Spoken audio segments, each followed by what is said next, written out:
If e'er the sacred poem that hath made both heaven and earth copartners in its toil, and with lean abstinence, through many a year, faded my brow, be destined to prevail over the cruelty, which bars me forth of the fair sheepfold, where a sleeping lamb the wolves set on and fain had worried me, with other voice and fleece of other grain I shall forthwith return, and, standing up at my baptismal font, shall claim the wreath due to the poet's temples, for I there first entered on the faith which mocketh souls acceptable to God, and, for its sake, Peter had then circled my forehead thus.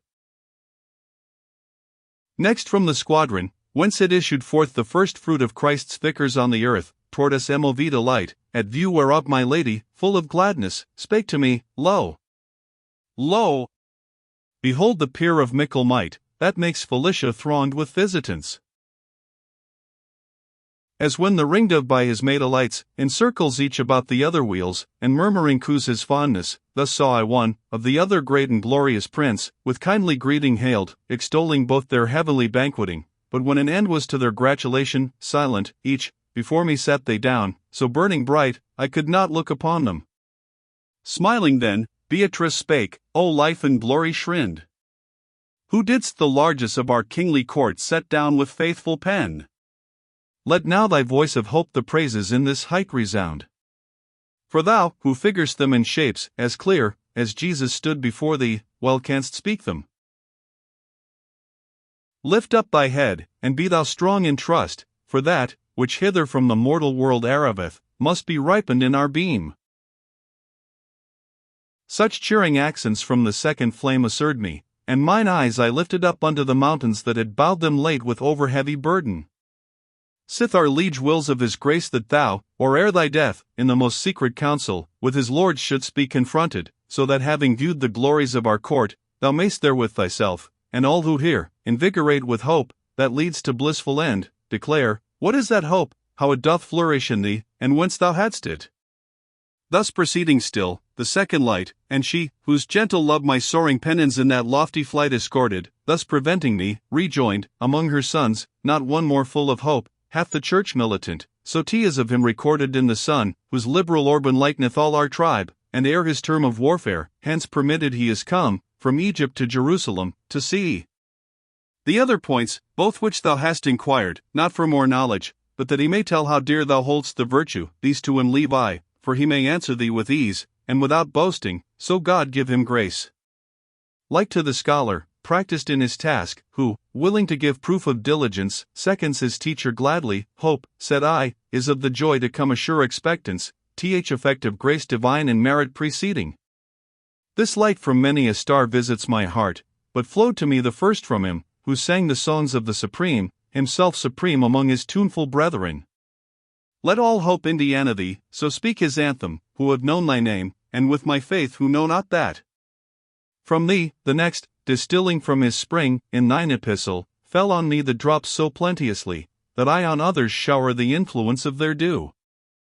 Willy as I spake, a lamping, as of quick and volleyed lightning, within the bosom of that mighty sheen, played tremulous, then forth these accents breathed, love for the virtue which attended me e'en to the palm, and issuing from the field, glows vigorous yet within me, and inspires to ask of thee, whom also it delights, what promise thou from hope in chief dost win? Both scriptures, new and ancient, I replied, propose the mark, which even now I view, for souls beloved of God. Esaias saith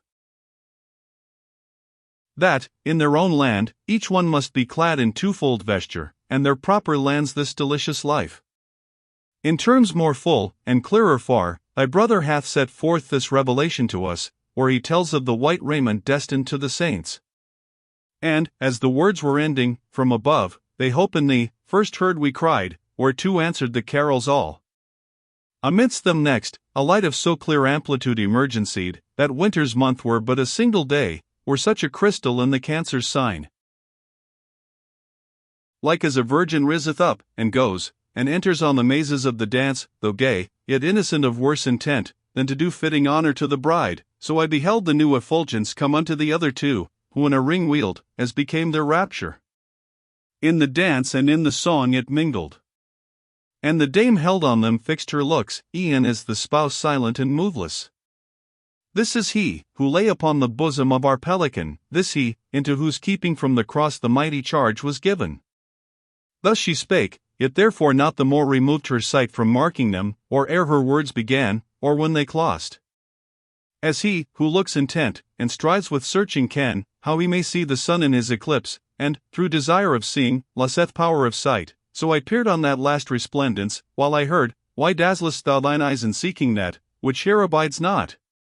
Earth my body is, in earth, and shall be, with the rest, so long, as till our number equal the decree of the Most High. The two that have ascended, in this our blessed cloister, shine alone with the two garments. So report below. As when, for ease of labor, or to shun suspected peril at a whistle's breath, the oars, erewhile dashed frequent in the wave, all rest, the flamy circle at that voice so rested, and the mingling sound was still, which from the trinal band soft breathing rose. I turned, but ah! How trembled in my thought, when, looking at my side again to see Beatrice, I descried her not, although not distant, on the happy coast she stood.